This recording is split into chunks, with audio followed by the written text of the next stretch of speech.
got Stone Edge in a podcast. Oh, say it like you mean it.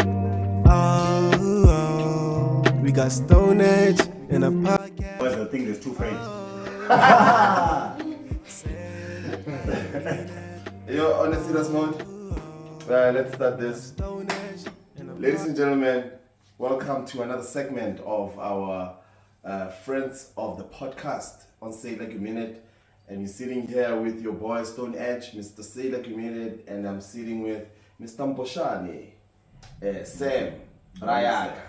How you doing, bro? I'm good, man. How you doing? This one is my brother, my business partner. Yeah, but it's alright, man. But yeah, man, like it's good to I like to think I'm your guru too. Yeah, you are my guru. Like you train me. Like he's my project manager. Like he manages my life even sometimes. Like you'd be surprised, like the things that he actually does, you know. But Sam, I can tell them that you are a civil engineer, and you're working for one of the biggest companies. The biggest companies in South Africa, and I can tell them that the roads are failing because of you. At some stage we have potholes. No, I'm kidding, man. But this is the guy that's actually like responsible for a lot of things, big roads that you see in the country. He designs, he funds them sometimes. I think that's what you do, maybe. I ask for the funds. You ask for the funds. Yeah. And all the way from Nelspruit, he's in Pretoria right now, and he's a friend of mine. He's a guru of mine. He's a legend in my life. But Sam, I think I've done enough intro for you, man. But if you just got here also, if you're watching us, please don't forget to subscribe, don't forget to like, don't forget to comment on our content. And we're coming back, we're coming fresh, we're coming really, really hard. And hence we bring in professionals now, eh? Thanks, man. Yeah, they actually thought that we were a show of music. So like, I don't know, are you a musician at some stage? Well, I kind of tried to be. I sent you something once, remember? Oh yeah! you know, Mboshane. Yeah, you know, there's actually a track. I think it was actually played at some stage. Like he sent me a track of him rapping, and what was the name of the track? It never even got a name. There was some freestyle thing that happened in some cool. No, but what was the hook saying? What was the hook saying? I got so much money. It was actually for my business partner because I was trying to show her that commercial sales more than whatever she was coming up with. Yeah. So when I made that song, I just thought of one. You're talking about your business partner, Nandipha. Oh yeah, no. Yeah. So like she actually listened to that track. Yeah, and she was like, "You say nothing, but it sounds good." So that went well. Oh man, like I'm just glad that you made this time. I know that you. No, thank you very much. We actually spoke about this like a few hours ago, you know. Yeah, no. Thank you for having me on your show. Yeah. I think I've been waiting for a while now. Yeah, you know, man, it's been saying, I didn't say. Yeah. But then, to be honest, before I didn't have much to say as well. Yeah. I had much to talk about. Yeah. Not much to say. So no. But I appreciate that. Like today, like what can you tell us, man? No, man. It's just it's interesting times, you know. Yeah. It's interesting times. I think when we started the hustle together. Yeah. You know, Yeah. And Zawadi, by the way. So my company is Zawadi GRP, the Zawadi Group. Yeah. So basically, it's a group of project managers. You know, just getting out there, influencing the space. Yeah. You know, we're currently in the beauty and the cosmetic space. You know, we're launching the second round of this business. So we kind of doing quite a few things. I think you were also one of our customers once upon a time. Of course, like by the way, it was one of our first customers actually. Yeah, I'm the first baby of Zawadi. You know, like edgy vibes. It's Wagada. It's Wagamo. We did a lot of training with. It's Wagada, and we really appreciate it. Like the sales were good, and we're still doing sales, making sales right now. And the awareness and everything. Yeah, so but I think the platform was just not enough, and I think because it was the first round, like it was the first round. It was the first time we're doing it. It was the first time we knew anyone doing it. Yeah, bro. Like no, it was the first time I actually like the idea actually blew me away that I could have my own line, of a cologne, dog. It was more like, shit, this is not even possible. Like it was more like, I cannot do this. Let's just give this thing a shot. And it actually worked, like I'm happy with the sales, man. Even now, like people. I think my proudest moment is when you gave it to your parents. Oh yeah. Because I was right there. Yeah. That was too cute, man. You might have That was found too it cute. suspect. No, it was like, you know, like those type of things. But they actually loved it, man. Even the response that I'm getting from people that are actually buying, I have constant buyers of Zawadi products and edgy vibes, you know, that I told you about. Yeah. In Bilabela, bro. Bilabela, we had the customers a buyer. Yeah, we need to link up and collab on something else, man. Yeah, Because we're all about collaborations, man. Yeah. Like I think you know the one we did with Sonkarabo. Oh yeah. I think you can tell them about it. Just that I didn't bring any of the sense, but as a musician, he was on Idols. Yeah. Yeah. So Sonkarabo, yeah. Because the whole idea behind this company, it's upliftment. You know. Yeah. I think we realized, like me and my partner Nandipha, we're both engineers who are working. So I would say on a general level, we can survive the atmosphere. But then how's the sales with Sonkarabo, dog? Yeah, no, the sales are actually quite nice, man. Yeah. They're good. Yeah. They're good. At the point, they're actually better than what I expected. Because there's still quite a few things that we need to do to boost the sales. So I'm very excited about that. Oh yeah, that's good. So we're going to do that boosting thing. So that's good. So he's actually in Austria now. I was chatting to him earlier today. So he's He selling. flew out last week. So yeah, he's busy promoting it in Austria. That's nice, man. That's nice. That's very good. That's very He's good. promoting a South African brand there, man. Oh man, Yeah, like so- right here we're sitting with Mr. Mboshane Sam, the founder, the co-founder of Zawadi Group, Fragrance Group, which also like produced the likes of Edgy Vibes, and now they're producing Sonkarabo's fragrances. It's on Take a Lot. It's on Take a Lot. It's on Macro. Check them on their sites also. And Take It All store as well. That's also our store. We truly own that one. What is that? The Take It All store. Take It All. Yeah, we launched a store 2 weeks ago. It's called Take It All Store. Oh yeah. Just go see. So it's a visual shop. It's a virtual shop. So when are we coming? When are we having physical stock? Physical shops, man? No, we're coming, man. We're Yeah. coming. We just, we're starting where it's kind of going. Yeah. Because we do believe South Africa it's a growing country. Yeah. And we're seeing that people are really adopting to the e-commerce strategy of things. And we want to play where people are kind of, working. Because even new work, new business opportunities seem to lie within this industry. Yeah. So we want to play there. That's nice. Because that's where we can influence, positively. I think in a bigger sense. You know what I'm saying? I think our director also would like to say something behind the camera. He always does have like something to say. Oh yeah. I think he's more like you. He's the younger version of you. Yeah. Every time you talk to him, you kind of give you something to think about. You know what I'm saying? Like you go home thinking, this guy must be a genius or an idiot. Yeah, Mr. Do you wanna say hi to Mr. Mboshane? It's very profound. Yeah, very. Well, first of And it's all, not like he's aware of it. Eh? Yeah. That's the thing, it's like he doesn't know. Oh shit. Man. Not really, man. But he's an inspiration to us all, as you know, me and you, firstly. Yeah. He's also a partner of mine that, we Yeah. help each other out where we can. Yeah, bro. And I like So, we speak quite often, me and him. Yeah. So he is a daring mind, eh? Yeah, he a is. very curious mind. Yeah. Okay, so to say the least, So it's Nah, always. It's not curiosity. It's just that I read somewhere that you can't really, they say you die once, but I don't think it's kind of true anymore. You know what I'm saying? But it's kind of like I did that. So what's there to be scared of? Yeah, You man. know what I'm Like, saying? So I can't be scared of starting a business, for example, because I've never heard of anyone who's died from that. You get what I'm saying? Hey, man. So it's kind of like, what's the fear there? So logic kind of dictates that I do what I do. man. Like speaking of dying and you saying that you think you've been through that already. Like, dog, I think I know enough to actually say something right now. No. Actually, what this one does is that every time we talk about it, and it's got this very subtle way. I don't know if he does it on purpose. He always just finds a way of just leaving.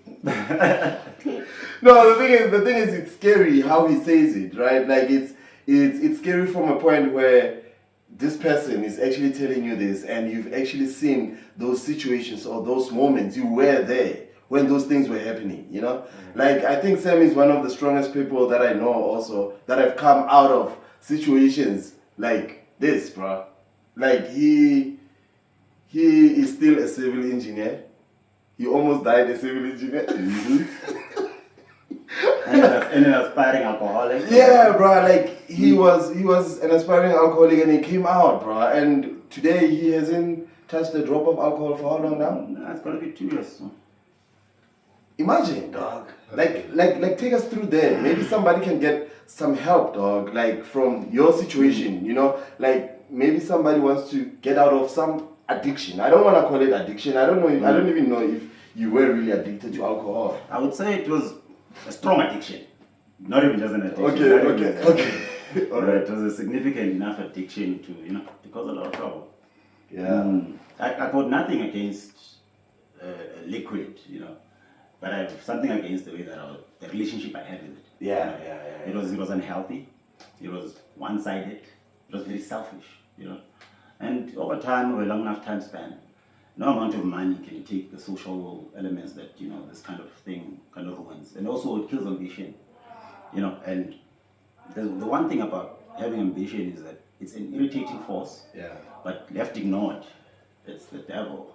It is the devil. Because it will punish you every day. You have to drink every day so that you don't see the opportunities that are passing by you every single day. Bro, you know me and you, like it's also fun to even like have this conversation,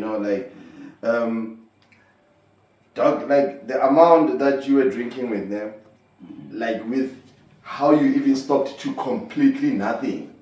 It's crazy in my head, Well, it was like at the point that kind of the coma hit, because I got COVID. I got all 3 strains. I thought the doctor was lying to me. Yeah. I got my personal GP. I'm like, hey, this guy says it's like too bad. So 3 strains of COVID. Yeah, so basically I was in the house here. Next thing, I wake up. How long was the day? 2 weeks. Of what? It was very. Yeah. And the lady, I can tell I'm Pretoria East Hospital. Okay. I don't really remember anything from there. Except, So you were asleep for 2 weeks. yeah, I was in Deep my sleep, I man. see for 2 weeks. Damn. Then woke up, took me downstairs, moved some stuff, and sent me home. So like what is it like a coma for that long, man? Did it feel like you were in a deep sleep, or did it even feel like anything? It's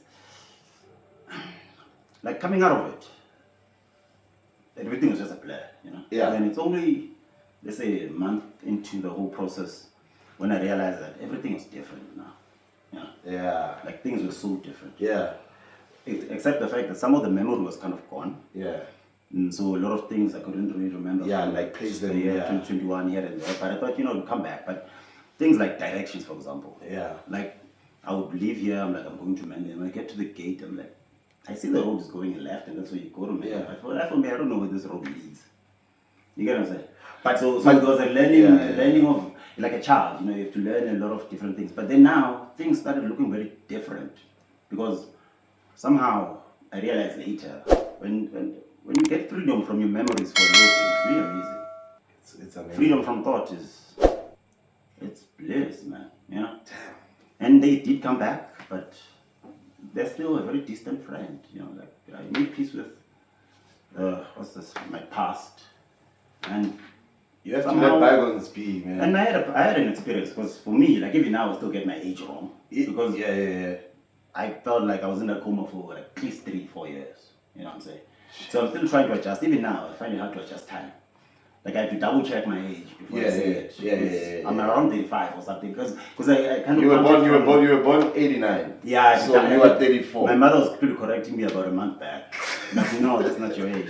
That's alright. But it's like things like that, so I don't care. Yeah. Even directions now, like at the workshop where we're manufacturing now. Yeah. Sometimes I have to GPS there. Just because it's just, Me, I think it's normal. He's talking about navigating to their workshop every day. For me, navigating is like a normal thing, man. Yeah, no, it was just differences. Even now I'm colorblind. I never used to wear glasses. Until I realized I can't see the color pink. That thing was pink, and then turns out it just disappeared, but it's kind of there. So there was a few changes, man, But I think the biggest of all was it was a freedom, man. It's like when you don't have a story to fall back on. Oh yeah. You kind of don't have excuses as well, Yeah, So you lost your excuses. So it's kind of like anything kind of becomes possible, Damn. And I think that's where this whole thing started now. Then my mindset all changed, you know what I'm saying? I went from finding a purpose to saying, they call it a purpose. Whatever you're doing on purpose, that's what is a purpose. You know what I'm saying? That's the kind of mindset I was at. Like at some point, like I'd wake up in the morning, and sometimes you don't want to wake up. Yeah. And then I'd be like, but I went to sleep fine. Not sometimes for me, every morning. And then now it's time to wake up, and suddenly I can't wake up. Yeah. But nothing happened. Now, I know that I'm not crazy, and I know no one came into the room. So this action is clearly not justified. This is a trick, I just get up. And that's how I started getting up in the morning. And that's how I get up in the morning now. If it doesn't make logical sense, I don't let emotions get into it. Because I just couldn't see where emotions come into decision making, except when you're trying to have fun. Or you're trying to grieve, or you're trying to do something. But if you're trying to do something and your emotions say something else, well, yesterday we were saying something different, weren't they? So I feel like me and you, changes like that, man. Me and you always go deep on these topics, right? Like I feel like I'm gonna go deeper. Should I? Yeah, you can go deeper. So the whole experience of being in, should we even call it depression? Yeah, pre-coma was a big depression. Yeah. Horrifying. So the whole thing actually was caused by depression, right? The coma. Yeah, like the coma was COVID, but to be honest, I was the drinking not, also. I was not at my best place. Let me put it like that. Yeah. It was just coming there to kind of maybe finish off something else I want to finish in a couple of years either way. You know what I'm saying? I was not in the best of shape. I was not in the best of anything pretty much. So I was just waiting around for it. So people come back from comas, some from ICUs, and they tell us that they've been to heaven. I do not know about that. I did not go to heaven. I did not see anybody physically anyway. But I did have an experience though. Yeah. But I think the closest I've come to kind of defining it is like, when you see a cloud of smoke. Okay. It was like that, nah? But you are a particle in the cloud of smoke though. Okay. I don't know if you get what I'm saying. Like you're in the cloud, you're a particle in the cloud of smoke. So you are part of the cloud. If how you'd feel if you were, a droplet in the cloud. Yeah, something like that. Damn. So it was like equilibrium. Equilibrium. No. Basically, everything was balanced out. Okay. Everything was, but there was no duality. Okay. There was no positive, negative. It was perfect. It was just was. You get what I'm saying? It was just was. Peace, actually. You can call it that. Silence. Yeah. Silence of some sort. Yeah. It was just like that. But even though it was conscious, it's not like I don't remember not physically anyway. But I remember something about that feeling and that image. That feeling. I still have that. Yeah. And it doesn't want to go away. And basically, it's.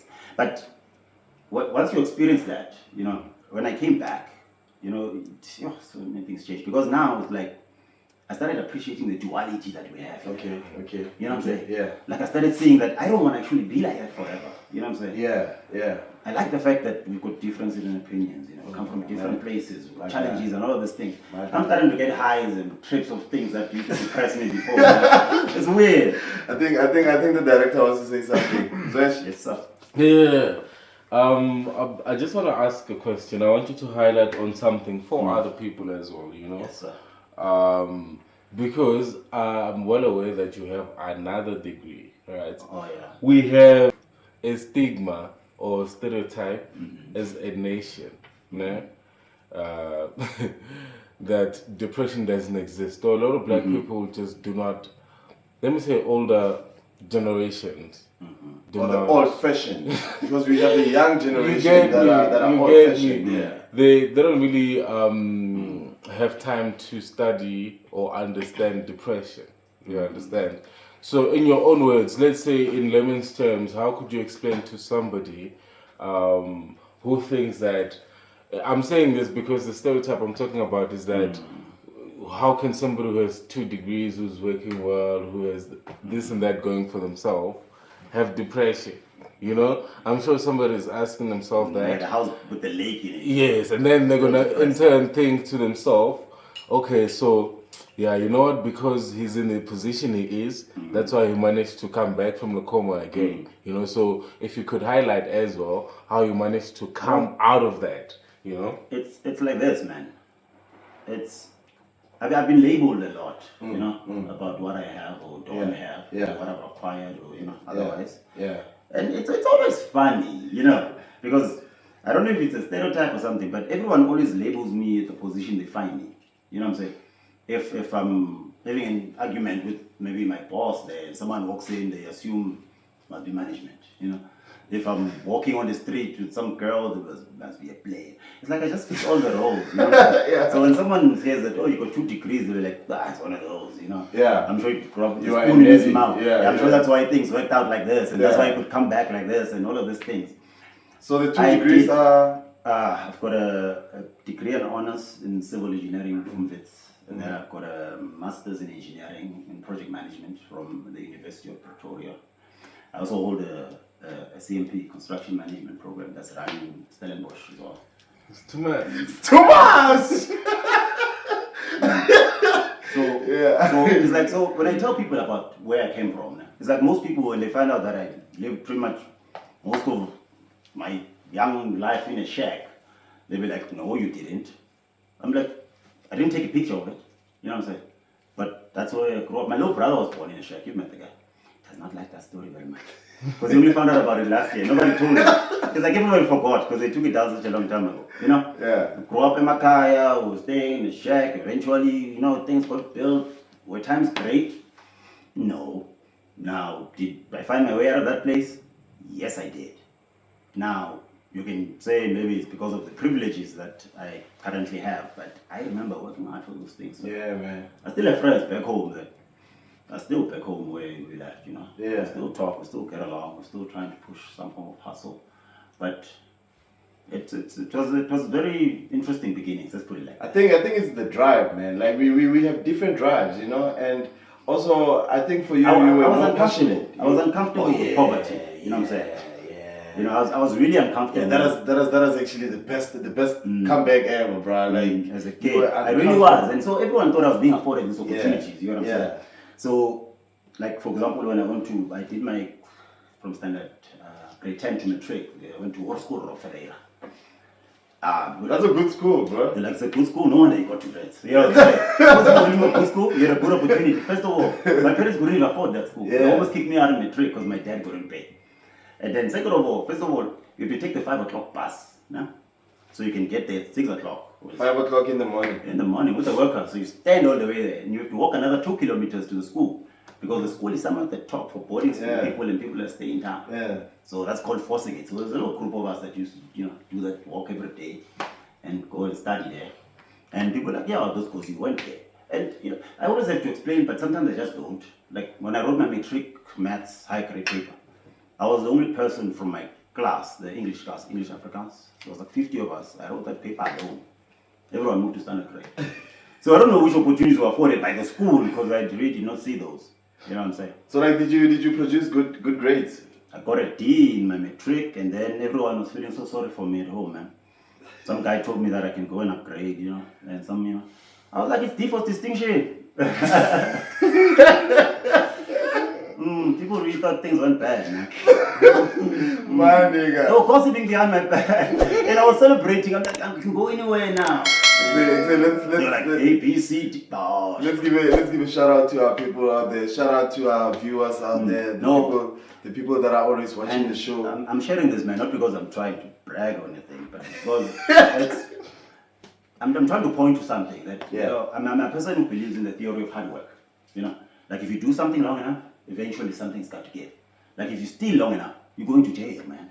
You know what I'm saying? Your odds are so high. You think that's what happened to Thabo? I'm sure in jail. You think that's what happened to Thabo Bester? I think that's happened. I'm sure when he got there, the other criminal said to him, man, you should have known when to quit. You should have known when you're winning. But honestly, what do you think is happening with this Thabo Bester story? I think Thabo Bester. I think Thabo Bester is psychologically is a very smart man. You know what I'm saying? Yeah. Because when I watched the whole thing, I'm like, this is a movie. Bro. This is a movie. For me, it's not even real. And this guy got this girl to be part of an action movie, drama trailer. You know what I'm saying? It's like, why wouldn't she? You know what I'm saying? It's like a once in a lifetime opportunity, to kind of be part of a series of some sort. I don't know, but I think it created a very good environment to allure people into, because there's always this adventurous part of everybody. You know what I'm saying?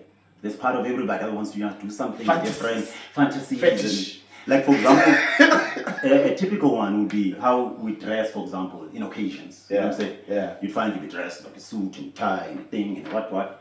And for all you know, it's probably from some toy you're playing with, you know?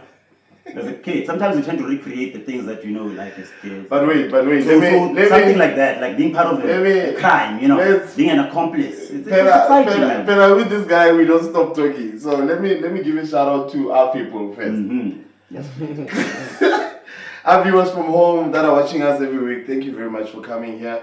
And give a shout out to Moving on African Grounds, our travel company. And of course, Zawadi. Zawadi always brings us some nice fragrances. Go check them out. We'll put the website down here. And Edgy Vibes, Mint House, Mint House Mint Media House, bro. Mint Media House. Mint Media House. I'm still getting used to this They one. just call it Mint House. No, it don't make sense anymore. It's Mint Media House, a new company that's bringing us our lawyers, a new company that's bringing us our artists, a new company that's bringing us our publishers. So check us out. We're coming down in the streets very hard and very aggressively, and we taking out everybody that wants to be taken out. And I heard you mention perfumes. Yeah. Don't just do perfumes. We Yeah. do the full cosmetics range. Okay. And we do a full detergents range. So basically that's what we're running with now. So basically if any of you guys are interested in starting your own cosmetics line, for example, you know, kind of like what we did together. Tell them. If you're interested in starting your own cosmetics line, just go on the Zawadi Group website and sign up, and we'll take you through the design process. You'll get to design the scent, how it looks. You know, you get two examples of how it feels. Basically, you can design your own combo of any kind of cosmetics. Just like everybody, every celebrity. Just like every celebrity, but now it's for you. Even if you're tired of selling other people's products, and now you want to sell your own scent. And you want to those ones that you don't want to mention. Your own roller. Those ones that you don't want to mention. You're not going to mention any names, but you know you're selling them. Should we then drop Mr. Direct? No? Hey, Mr. Direct is saying no. Now you can start your own. Same with the detergents. I went to the shop up there, which I won't mention any names, so I can say checkers, right? I can say the name. If you're not gonna bash I went them, to checkers, that's okay. and I got there and I saw there's 2 brands of dishwashing liquid and their own house brand. I was like, there's 60 million people in the country. This is being forced now, in a sense. You get what I'm saying? We can't be now working with 3 of them. In the biggest shop, we've got 3. So buying from 2 of them are probably owned by the same person or something. So we're destabilizing the market. We're saying, come through. We'll do one for you too. You know what I'm saying? Let the money circulate where you live instead of being taken by whatever companies are coming from that side, giving you a little bit of whatever they call a commission, and then taking all the money that side, and then we are left poor here. I'm tired of the story of the poor South African. And I'm saying, look, I'm not going to be those guys that talks. Cut the middleman. I'm saying I'm not going to talk. Cut this middle guy. No, there's no middle guy. We open a production line for you. You start your thing. You know your customers. You make a living, man. Yeah, bro. We take all the work from you. You just design it. It looks the way you want it to do, and you do your thing, bro. Next time you want an order, come through. We do it for you. We keep it going. But Mr. Sam, I know that you and I can sit here and talk all day, but I think Mr. Director also wants to say something. We have Basi back behind the camera. We have G-Wagon behind the camera, and then we have Thabo also behind the camera. If they wanna add something or if they wanna ask you something, they're more than welcome to do that. Guys, do you have anything to add? And remember, there's no such thing as a stupid question. No. Just the person who asks it. I'm just kidding. It's giving yes, teacher, but at tertiary level. Come here, bro. You can handle insults. So we have somebody, Basi? No. Yeah, man. I just wanted to say that. Oh, that's G-Wagon, Garrett, eh? Yeah. I just wanted to say this. What I heard throughout this podcast is that we need to work harder to live how we want to live, you know. Yeah, man. And then I'm actually down for that. I'm inspired. Yeah, we love that. We love that when people get inspired. Yes, We love that. yeah. We love that. That's what we strive for, man. Yeah. And Thabo? Yeah, no, man. You know, listening to Mr. Sam is always the best, you know. For me, someone who's especially in the construction field, every single time I listen to this guy, I become more happy, you know, because I know that I'm a hardworking person, so I cannot wait to see the end goal, how far I will go. So, man, you just motivate me to even want this even more. You understand? You know, now I'm even thinking that man, these degrees are nothing. I want more. You understand? So I know if you want it's a privilege. Everyone will be asking me, dude, you're a civil engineer, bro. Why are you busy making perfumes and lotions and stuff? I said, look, there's more than one way to change the world, my man. You are a project manager. I build infrastructure for this country, you know what I'm saying? You understand? That's one way to change the world, because you get to hire a lot of people on a construction site and train students and all of that. So Well, it's always okay, nice. that's literal, period. So, I was going to give you a round of applause. No, like I'm just saying it's literal. Like you literally just gave a literal explanation. Every single time. So this, you know how this company started, this whole idea of Zawadi. It was looking at the economy in the townships, the Makaya, and trying to help my friends. And you can also tell them how many times you tried to convince me to. Yeah, even yourself. So, you know, a part of the depression I had was that I couldn't fit in the community I came back from. So I went out, I left them there, even though they were all saying, where is going? Because nobody had ever gone that far before, you know. Spent 5 years, came back. And then I couldn't fit, you know what I'm saying? I could give them money, I could party with them, but I couldn't fit. Somehow the gap was too big, and what I knew was kind of too much at some point. But I was kind of forcing the situation, trying to say I feel your pain when I can actually help with your pain, you know what I'm saying? So it got to a point where I was like, how can I help now? You know what I'm saying? In a practical way that makes sense, but that I can kind of work with what I have, with the guys I have. Because all of my friends are like 35, but the guy would tell me, man, look, for school, I don't think I can do that, you know what I'm saying? But then I realized he can sell, you know what I'm saying? So when I told this friend of mine that I could do perfume, he said, I'll give you $2,000, do me something, and give it to me, I'll sell it. So what I did is I took the $2,000, I did him something, and then somehow I sold it and gave him the money. And then I was like, yeah, no, I think this is a good idea. Because he got his money, he was so happy. So I saw the turnaround. And then I realized that there are companies that are actually taking advantage currently of the fact that there is no South African ones circulating. And it's like a low monopoly. You know what I'm saying? A lot of money is leaving the country, and I don't like that. So this is kind of like saying, how can you uplift from where you are, you know? We try to make our prices as decent as possible. I think from any of our codes, you will see that you can mark up. You can use it to brand your company. If you've got a business that's t-shirts and you want to add a cent to make yourself more sellable. So you can add more resources so you can, you know, buy stuff around here and help the other people too. You know, just raise the whole thing because our prices are low. Why? Because we manufacture. You get what I'm saying? It's a factory. We can give it to you at the manufacturer's price. It's a factory. Yes. And because of that, we know now the discrepancy between what conventional sellers are giving and what South Africans deserve. So, Mr. Mboshane, unfortunately, we're going to close because, Yes, you know, sir. in South Africa, we are ruled. I could talk about youth upliftment and pleasure. And we have what we call load shedding. Yes, soon, sir. very soon, coming to attack us. But then, Yes. Mr. Mboshane, thank you very much for joining us. But one more question before you even go on there, bro. Yes, and I sir. think this one you're going to answer it and then we close. What do you want to be remembered as, bro?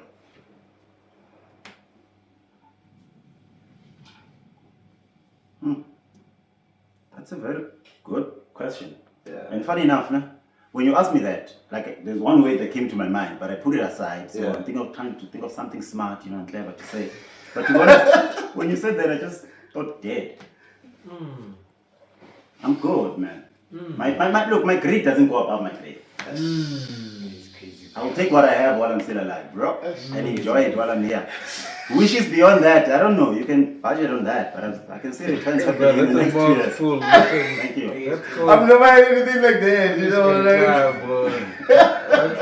Thank you, sir. bro, You see what studying books does to you. Niggas crazy. bro, let's just close. But before I go, Buffet, please don't forget to go and subscribe on our channel, The African Postman. Go like, go subscribe, go comment, go tell us when to improve, and go and tell us what you want to see or who you want to see even on the show. And I'm sure the team, Mr. Mzwesh and everybody else, they will give you that.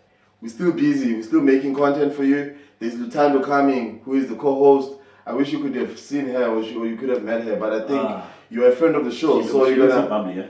Oh yeah? Yeah, she seems like she's got this edge about her. I would like to have a conversation. I think Lutando and Sam would actually like match very, very, very well. But anyway, Bafetu, we're closing. This is Stone Edge, Mr. Say Like You Mean It, the African Postman. Thank you for joining us again. Hey, we outie! In a podcast.